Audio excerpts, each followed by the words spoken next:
Que l'Éternel Dieu vous bénisse abondamment. Est-ce qu'on peut acclamer pour la gloire de notre Dieu? Gloire au Seigneur. Nous sommes contents que le Seigneur ait permis encore la rencontre ce soir. Oh, vous n'êtes pas content pour ça? Nous vous disons la vérité au nom du Seigneur Jésus-Christ. Avoir la vie, l'être, le mouvement, tel que tu es là-bas, c'est la grâce de Dieu. Et Dieu t'aime encore plus parce qu'il t'accorde, il te donne le temps de venir l'écouter. Nous ne cessons de vous dire que le moment le plus important, le plus merveilleux pour l'homme, c'est quand il se rencontre devant du Seigneur.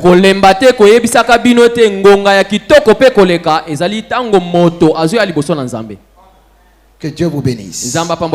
Nous continuons avec l'enseignement. Mais comme on avait promis les dimanches qu'aujourd'hui nous prierons pour le peuple de Dieu, il ne nous reste que 40 minutes à peu près. Ça dit, je vais intervenir, je vais parler pendant 25 minutes. Au plus. Et le reste du temps, c'est la prière. Parce que le Dieu que nous adorons, il n'est pas seulement le Dieu qui nous donne la parole. Dans la parole, il y a les signes qui accompagnent la parole.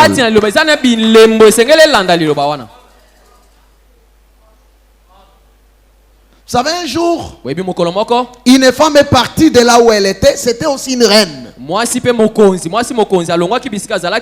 elle a entendu parler d'un roi. Elle aussi était reine. Elle a entendu parler d'un roi. La renommée de ce roi atteignait le monde entier. C'est une grande prédication de mon papa. Ouais, le pasteur Roger nous a prêché ça, la renommée de Salomon. Très important. Il y a beaucoup d'années passées. Écoutez, la reine a écouté la renommée. Elle est venue elle aussi. Parce que la renommée l'appelait. Elle arrive. Elle contemple. Elle trouve que ce qu'on lui avait dit est moindre par rapport à ce qu'elle a vu. Regardez ce qui m'intéresse. La Bible dit qu'elle est retournée avec les cadeaux dignes du roi Salomon. Non, je veux que vous disiez ça avec beaucoup de précision. Les cadeaux dignes du roi. Les cadeaux qui identifient que ça c'est Salomon. Beaucoup de gens peuvent offrir des cadeaux aux autres. Mais il y a des cadeaux qui identifient Salomon. Et ce soir, nous sommes devant plus que celui qui a dit il y a ici plus que Salomon. Il fait des choses que lui-même peut faire. Il n'y a que lui qui peut le faire. Que Dieu vous bénisse. C'est ça ce que nous voulons expérimenter ce soir. Vous le croyez aussi? Ayez vraiment la foi. Ayez vraiment la foi. Dites-vous que Dieu est avec nous ici. Car il est écrit, là où 2 ou 3 se réunissent à mon nom, je serai au milieu d'eux. Prenons les textes. Je vais dire quelque chose rapidement. C'est une exhortation que je donne aujourd'hui, mais en rapport avec ce que nous avons étudié. Matthieu chapitre 6. Matthieu chapitre 6 verset 6. Je descends jusqu'au verset 10e. J'ai lu au nom du Seigneur Jésus-Christ. Amen. Mais quand tu pries, entre dans ta chambre, ferme ta porte et prie ton Père qui est dans les lieux célestes, secrets, et ton Père qui voit dans les secrets te les rendra. En priant, ne multipliez pas de vaines paroles comme les païens qui s'imaginent qu'à force de paroles ils seront exaucés. Ne leur ressemblez pas, car votre Père qui sait de quoi vous avez besoin avant que vous le lui demandiez. Suivez bien le verset 9. Voici donc comment vous devez prier. Notre Père qui est aux cieux, que ton nom soit sanctifié, que ton règne vienne, que ta volonté soit faite sur la terre comme au ciel.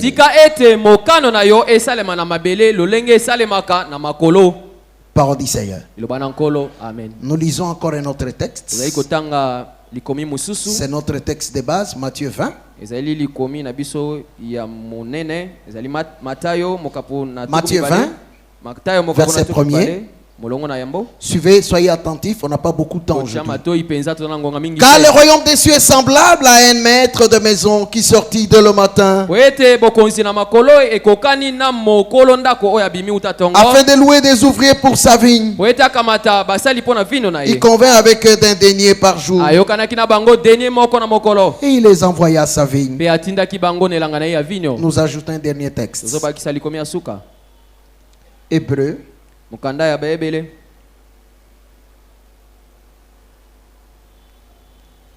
Hébreux chapitre 9. Très important. Est-ce que vous êtes là déjà? Hébreux chapitre 9.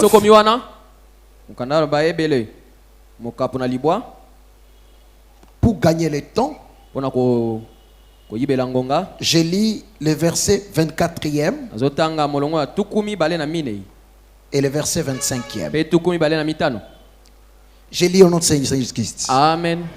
Car Christ n'est pas entré dans le tabernacle, dans un sanctuaire, je vous l'ai dit, fait des mains d'hommes, en imitation du véritable. Mais il est entré dans les ciels même. Vous êtes là? Afin de comparaître maintenant pour nous devant la face de Dieu. Et c'est pas pour s'offrir lui-même plusieurs fois qu'il y est entré. Comme les souverains sacrificateurs entrent chaque année dans les sanctuaires avec du sang étranger. Parole du Seigneur. Amen. Encore une fois, clamons pour la gloire de Dieu.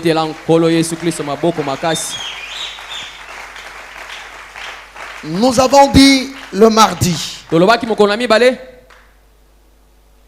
que le Seigneur comparait le royaume des cieux au service d'un maître qui sortait de sa maison.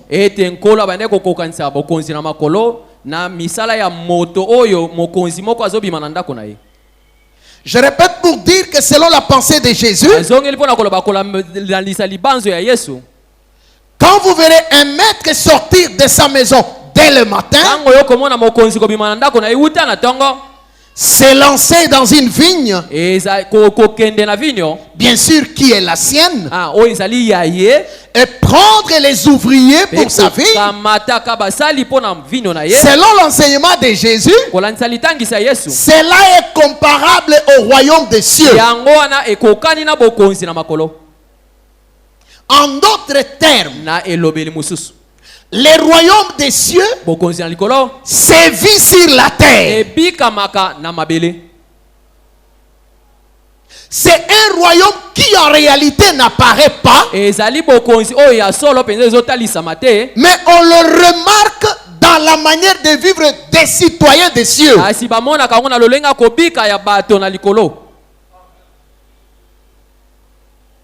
La pensée de Jésus, c'est pour dire aux gens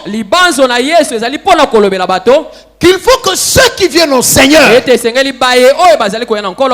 sachent que ce qu'ils sont en train de pratiquer, c'est l'imitation du ciel. Est-ce que vous êtes là?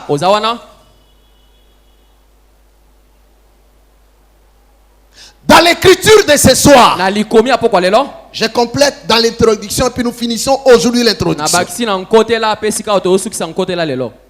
Jésus veut apprendre à ses disciples comment prier. Parce que c'était aussi là les soucis des disciples de Jésus. Il vous souviendra que pendant que Jésus était avec ses disciples, il y avait aussi un autre maître appelé Jean-Baptiste qui avait aussi des disciples. Jésus alors apprend à ses disciples comment prier. Il leur dit ceci: quand vous voulez prier, entrez dans votre chambre, fermez la porte. Ça c'est Jésus. Fermez la porte. Votre Dieu qui est dans les secrets, il voit dans les lieux secrets. Ne faites pas comme le font les publicains. Il poursuit. Soyez attentifs parce que c'est quelques minutes seulement. Il dit ceci: en priant, ne multipliez pas de vaines paroles, pensant qu'à force de multiplier des paroles,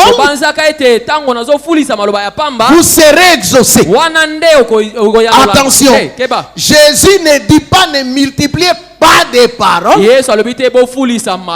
mais Jésus dit ne multipliez pas de vaines paroles. Est-ce que Jésus veut dire que quelqu'un ne prie pas pendant beaucoup de temps? Non.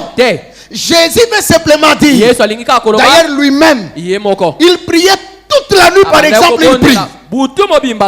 Toute la journée il prie. Vous voyez ça? Toute la nuit il passe à la montagne en train de prier. Ce que Jésus ne veut pas, c'est que dans ta prière tu multiplies des vaines paroles, c'est-à-dire des paroles qui n'ont pas pour base la parole de Dieu. Par exemple, quelqu'un qui prie, il dit Seigneur, bénis-moi. Tu vois celui-là? C'est mon collègue de classe. Il a étudié comme moi. Maintenant il a un véhicule. Il a une parcelle. Moi je n'en ai pas. Bénis-moi pour que je sois plus que lui. 20 paroles. Seigneur, je suis aussi belle. Bénis-moi avec un mariage. Je dois défier les autres. Que mon mariage soit plus que le mariage de toutes les filles de l'église. 20 paroles. Et là, Dieu n'écoute pas.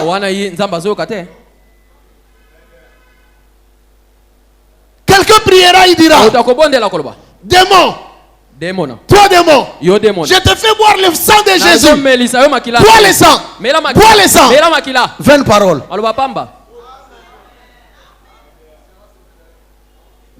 Ah oui.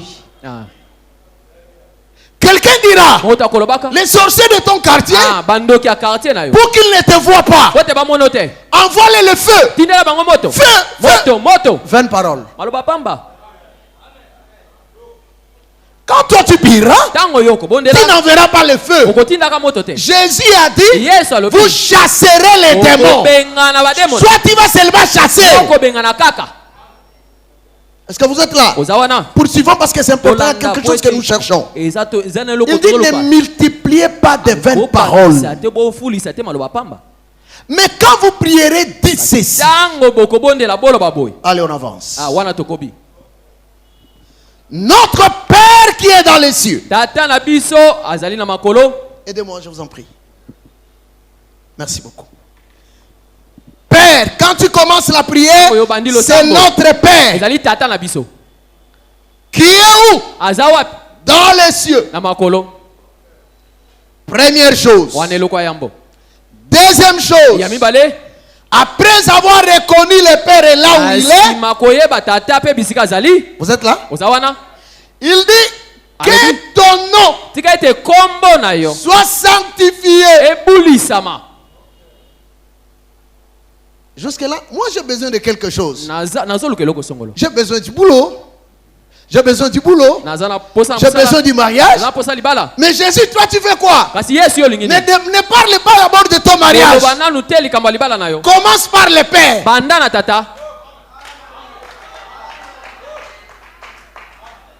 Tu as des problèmes? Oui. Mais avant tout problème, c'est le Père. Que ton nom soit sanctifié. Bon, maintenant je peux demander. Non, ne demande pas. 3. Que ton règne vienne. Mais moi j'ai besoin de ce que je veux. Non, d'abord le règne. C'est important. Est-ce que vous suivez ça? Que ton règne vienne. C'est pas fini. Il dit maintenant, 4e chose, que ta volonté soit faite. Regardez, sur la terre comme au ciel. Mais quand je regarde dans les Écritures, il n'y a aucun jour où les disciples de Jésus ont fait la récitation de ça. Aucun jour. Si les gens prennent ça pour récitation, mais pour Jésus, en tant que prophète, il ne parlait pas des choses à réciter. C'est un prophète qui parle. Est-ce que vous êtes là? Comme prophète, il ne dit pas des choses que les gens vont faire des récitations. Il veut d'abord que les gens comprennent que avant toute chose dans la vie de Dieu, il faut reconnaître qu'il y a un Père qui doit régner. Et ce soir, si vous voulez que notre prière soit exaucée, il faut que le nom de notre Dieu soit sanctifié. Sanctifier le nom de Dieu. Vous connaissez le nom de Dieu, n'est-ce pas? Le même nom qui est le nom du Père, le même nom qui est le nom du Fils, le même nom, Saint-Esprit. Pas 3 noms, un seul nom pour le Père, un seul nom pour le Fils, un seul nom pour le Saint-Esprit. Le nom de Jésus.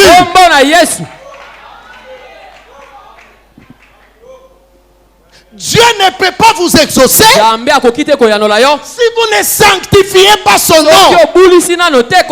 Est-ce que je veux dire que les gens se lavent les pieds, qui se lavent les mains avec de l'eau pour dire non, sanctifier le nom de Jésus, c'est vivre l'évangile comme il se doit.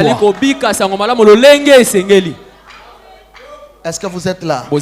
C'est pourquoi j'ai toujours dit aux gens, si tu vois mon bien-aimé frère, que dans ta vie tu sanctifies le nom de Jésus, c'est-à-dire tu vis selon la parole.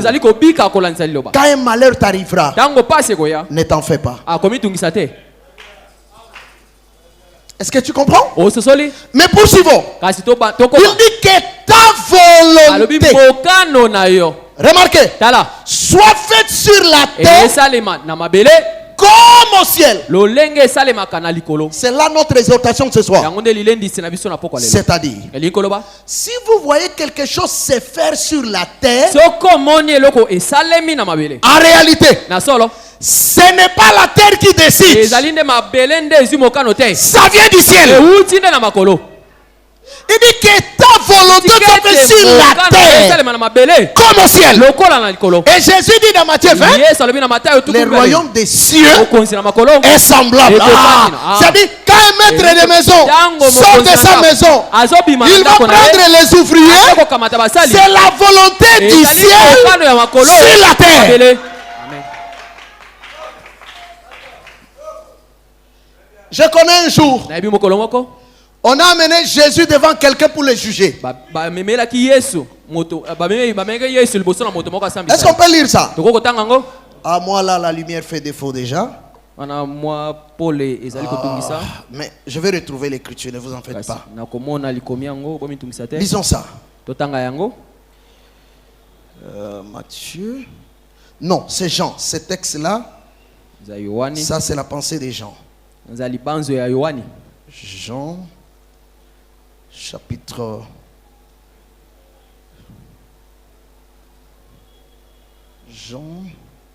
Jean 19.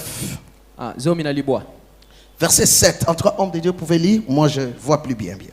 Ok. Jean 19, 7. Suivez.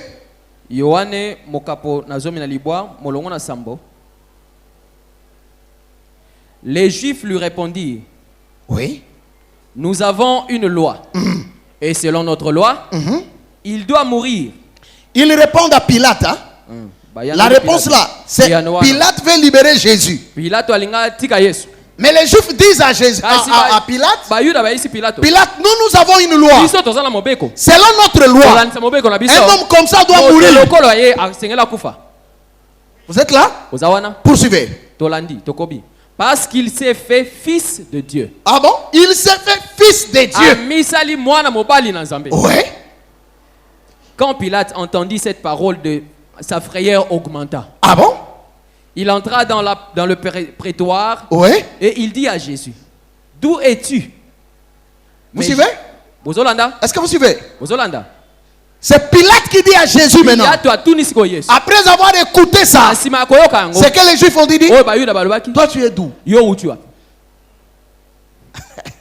Donc pendant tout ce temps, Pilate, tout ce qu'on dit de moi ici, toi tu comprends pas? C'est un prophète qui a troublé les gens. Toi tu es d'où?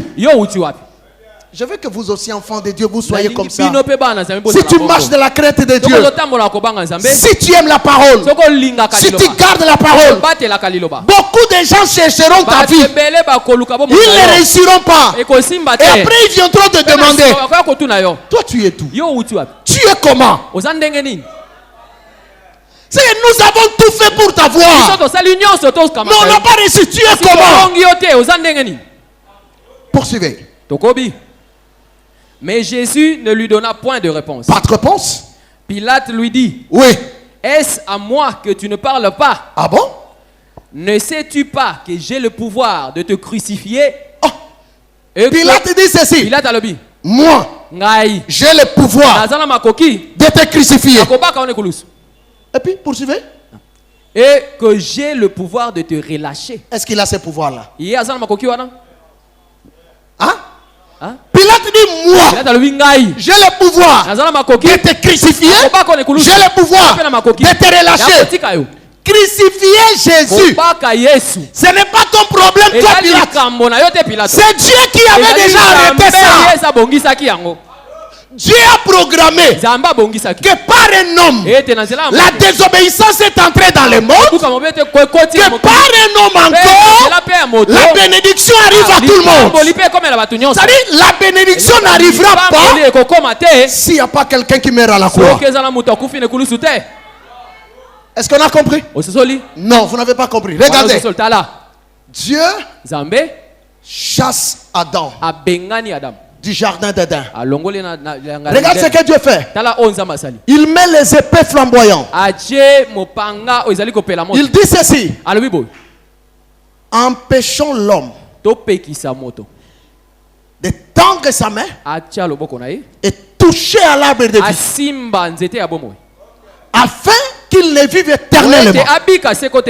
Qui a fermé les chemins de l'arbre de vie? Dieu. Qui a chassé l'homme? Dieu. La solution du retour de l'homme, c'est encore Dieu. Ce n'est pas l'homme. Mais Dieu fera le retour comment? Il faut qu'il cherche quelqu'un. Il a cherché Abraham. Abraham, toi tu vas ouvrir les chemins. Abraham est incapable. Moïse, tu vas ouvrir les chemins. Incapable. Esaïe, incapable. Tous les prophètes, incapables. Qui est dit d'ouvrir le livre et d'en remplir le sceau? C'est seulement lui-même Jésus. Il a accepté marcher sous les épées flamboyantes. La loi l'a frappé. Ce n'est pas que Pilate a le pouvoir, mais c'est des choses arrêtées depuis le ciel. Si vous voyez quelque chose se faire sur la terre, dites-vous que c'est la copie du ciel. Est-ce que quelqu'un m'a saisi? Je termine. Parce qu'on va prier. Oh là là, il reste 15 minutes seulement. Mais on va prier. Remarquez. C'est ainsi que je dis ceci. La volonté de Dieu, c'est que toi tu prospères. La volonté de Dieu, c'est que tu prospères. Je n'ai pas le temps d'expliquer hébreu. Dieu veut que le monde, quand il te regardera, que le monde comprenne que Dieu est capable de prendre quelqu'un qui est né d'une famille pauvre et qu'il l'élève.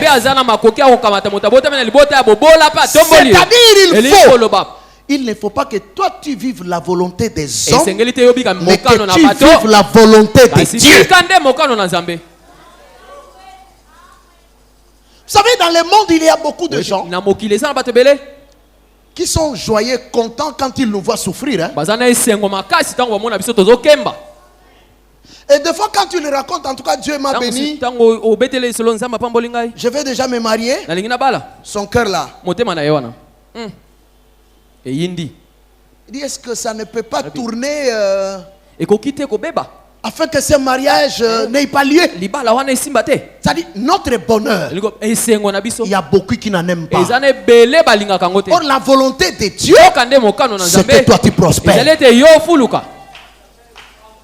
C'est ainsi que ce soir, je dois faire une prière. Je ne peux pas vivre ce que quelqu'un a décidé dans les ténèbres. Non.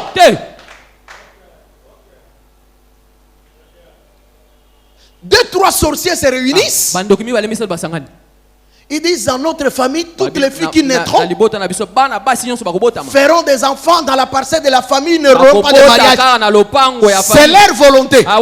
Mais moi, je ne vivrai pas leur volonté. Je suis de Dieu. Je suis du ciel. Que la volonté qui se fait sur la terre, que ça soit la volonté du ciel.